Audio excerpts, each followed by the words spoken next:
Guys, this is crazy. What the heck?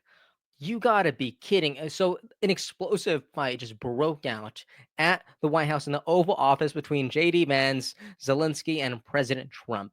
This is insane. So what I wanted to do for this video is I wanted to share a bunch of perspectives happening online between Republicans, between Democrats, between independents, between people who just do not even like President Trump. And I wanted to see what they had to say about it. So I went ahead and I have a collection of perspectives here. And I just think this is going to be really, really interesting. But we're going to start off with this video first. So let's just go ahead and jump right in. Also, before I go ahead and play this clip, please consider liking and subscribing. It's one of the best ways you can help out this channel. All right, let's get into it. I'm talking about the kind of diplomacy that's going to end the destruction of your country. Yes, but if you are Mr. not President, strong, Mr. President, with respect, I think it's disrespectful for you to come to the Oval Office and try to litigate this in front of the American media. Right now, you guys are going around and forcing conscripts to the front lines because you have manpower problems. You should be thanking the president for trying to bring an end to this conflict. Have you ever been to Ukraine that you say what problems we have? I have been to. Come once. I've actually watched and seen the stories, and I know what happens is you bring them on a propaganda tour, Mr. President. Do you disagree that you've had problems bringing people into your military? We have problems. And do you think that it's respectful to come to the Oval Office of the United States of America and attack the administration that is trying to prevent the destruction of your country? A lot of questions. Let's start from the beginning. Sure. First of all, during the war, everybody has problems. Even you, but you have nice ocean and don't feel now, but you will feel it in the future. God bless. You don't know that. God bless. You don't God know bless. that. You will not have a war. Don't tell us what we're going to feel. We're trying to solve a problem. Don't tell us what we're going to feel. I'm not telling you. Because you're in no position to dictate that. Remember this. I'm not You're in no position to dictate what we're going to feel. We're going to feel very good. You will feel influence. We're going to feel very good and very You strong. will feel influence. You're right now not in a very good position. You've allowed yourself to be in a very bad position, and he happens to be right about it. From the very beginning of the war. You're not in a good position. You don't have the cards right now. With us, you start having cards. But right now, you don't. Yeah, you're playing cards. You're playing cards. You're gambling with the lives of millions of people. You're gambling with World War III. You're gambling with World War III. And what you're doing is very disrespectful to the country, this country. It's back to you. Far more than a lot of people said they should have. Have you said thank you once? A lot of times. No, in this Even entire today. meeting, you said thank Even you. today. You went to Pennsylvania and campaigned for the opposition in October. Offer some words of appreciation for the United States of America and the president who's trying to save your country. Wow, there is so much here. But before I go into some perspectives, I do want to share just a little bit of context of where people are kind of generally and culturally. So this is a poll from this is from Harvard Harris poll, but there was a question that says, do you want Ukraine to continue the war against Russia or negotiate a settlement with Russia? Okay. And 72% of people want this war to end. They want them to negotiate a settlement. 72% of people want this to just not be a thing anymore. Okay. They are sick of the destruction. They are sick of the war. They want negotiation. And that's what today was about. Okay. Another thing that I wanted to mention was things started off like very cordial. Okay. This is President Trump welcoming Zelensky to the White House. Checks out. Yes, I had pretty close. Probably pretty shut. He's all dressed up today. There you go. And I also wanted to mention this. This is a great summary of what happened. I saw this from Richard Hanania, but I'll read the first 3 paragraphs because it's really good. He says, I watched the entire press conference with Zelensky. There was 40 minutes of discussion up to the argument. Most people saw at most the last 10 minutes. The whole video gives the proper context. And this is what I think is really important, because I was watching another video on this earlier too by some guy who's on the left, and he was saying that like President Trump completely ambushed Zelensky. How dare President Trump? He's such an evil man. He's such a villain. And it's like, no, That's not true. Look at this. When I first watched the argument without proper context, I thought it was possible that Trump and Vance ambushed Zelensky or were even trying to humiliate him. That's not what happened. All right? That's not what happened. You had 40 minutes of calm conversation. Vance made a point that didn't attack Zelensky and wasn't even addressed to him. And Zelensky clearly started the argument. All right?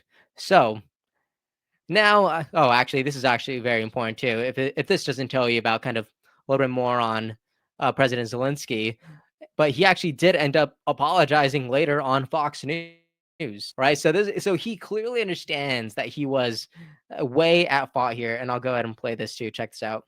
Last thing, Mr. President. Yeah.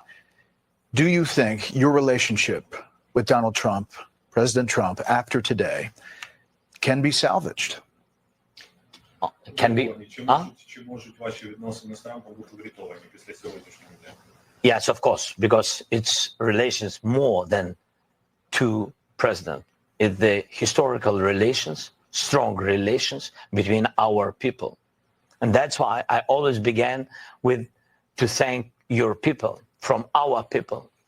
And this is the most important.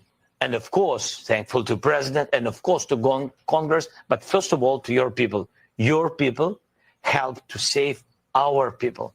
People, the first. Human rights, the first. This is very, very important. And we are thankful and sorry for this. I mean, we wanted very much to have only strong relations, and I very count that we will have it.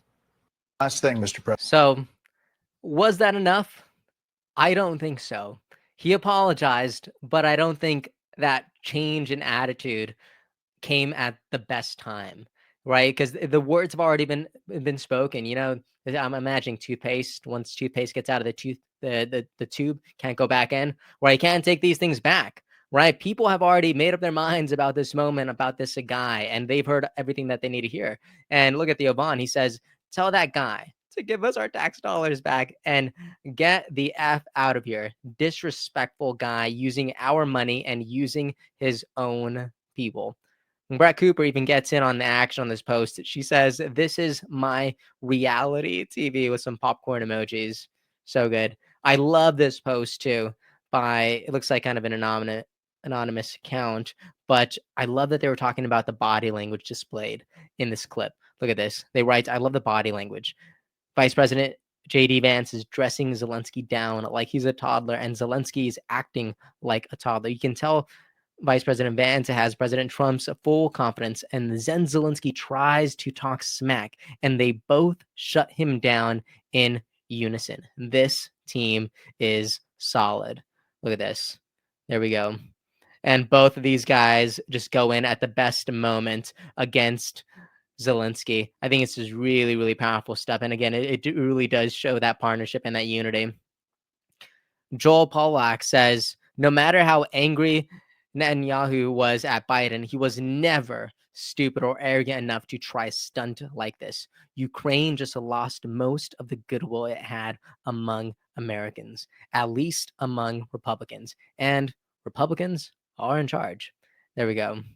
Check this out. This is by Gina Carano. She says that this is the transparency we voted for. Bravo to President Trump and Vice President Vance for having the tough conversations out loud. It's okay to have uncomfortable conversations out loud. It's okay to call out the disrespect. This is good for the American people to see. This administration is having to correct so much fraud and corruption. I'm sure it's extremely grueling, but I'm grateful that this administration is more than up to the task. So good. Completely agree. I also love that someone who's not even for President Trump, they say not even a Trumper, but it's refreshing to see someone with a backbone and energy as president. So you see even people who are not for President Trump, people who don't identify as a Republican, still like what they see. They love having someone with this kind of strength in the Oval Office. And gotta say, like, I don't think Vance is getting enough credit here. Like, Vance brought the heat here. He shows that he is more than ready to, there's a lot of conversations happening about 2028 for the Republicans. A lot of people still don't understand what the future of the Republican Party looks like. But I got to say, in moments like this, with J.D. Vance, I really think the future of the Republican Party is going to be okay with leadership like that. And check this out. I also saw this from Lex Fridman. He says the amount of disrespect President Zelensky showed to Donald Trump and the American people today was insane. This was a mistake. And this is coming from Lex Fridman, who recently had like a 4-hour podcast with President Zelensky. So he has a lot of, look at this. He says, I have tremendous respect for President Zelensky for the heroic actions he took in the early days of war. But diplomacy at this stage obviously required showing respect to world leaders, even more so during tense, difficult peace negotiations. I did everything I could to help in my small way to build bridges. This was the opposite of that. All of this breaks my heart. I pray for peace. There we go. And this is President Trump's official response from what happened.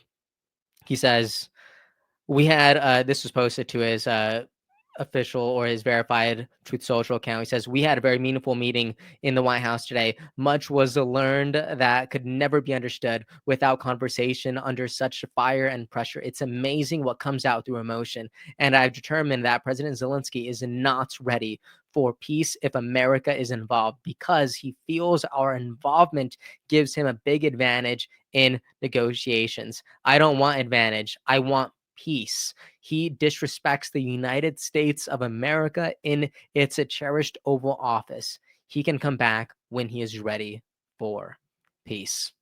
There we go. And peace is what we are looking for. All right. It's going back to this poll. Most people want peace. Look at this. Most Democrats want peace. Most Republicans want peace. They want a negotiation to happen. I think everyone could agree that war sucks. No one wants to see it happen. But now that it's happening, what's the solution? Anyways, that's the video. Let me know what you thought about this conversation. Let me know which perspective you most align with, whether it's a Theo Vaughn, whether it is Brett Cooper, or whether it is Joel Polak, or any one of the other perspectives that we shared today. As always, I hope this conversation found you well, and I will see you all next time. Episode's over already?